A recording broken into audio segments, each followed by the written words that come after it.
आपण पाहत आहोत जनकार्य न्यूज, जनतेच्या न्याय हक्कासाठी लढणारं एकमेव news channel Janakarya news. Sunil Kamble यांची राष्ट्रवादी काँग्रेस शरद पवार सामाजिक न्याय विभाग कोल्हापूर जिल्हा उपाध्यक्षपदी निवड। सामाजिक व संघटनात्मक कार्यात सक्रिय असलेले सुनील कांबळे यांची राष्ट्रवादी काँग्रेस पक्ष सामाजिक न्याय विभागाच्या कोल्हापूर जिल्हा उपाध्यक्षपदी निवड करण्यात आली आहे। त्यांच्या निवडीमध्ये कार्यकर्त्यांमध्ये समाधानाचे वातावरण निर्माण झाले आहे।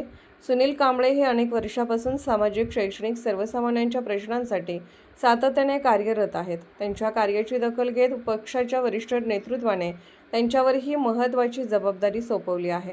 निवडीनंतर बोलताना सुनील कांबळे यांनी पक्ष नेतृत्वाचे आभार मानत सामाजिक न्याय विभागाच्या माध्यमातून वंचित, दुर्बल आणि सर्वसामान्य नागरिकांच्या प्रश्नांना न्याय मिळवून देण्यासाठी प्रामाणिकपणे काम करणार असल्याचे सांगितले। त्यांच्या निवडीबद्दल विविध राजकीय, सामाजिक क्षेत्रातील मान्यवर तसेच कार्यकर्त्यांकडून अभिनंदनाचा वर्षाव होत आहे। जनकार्य न्यूजला लाईक करा, शेअर करा आणि सबस्क्राईब करा।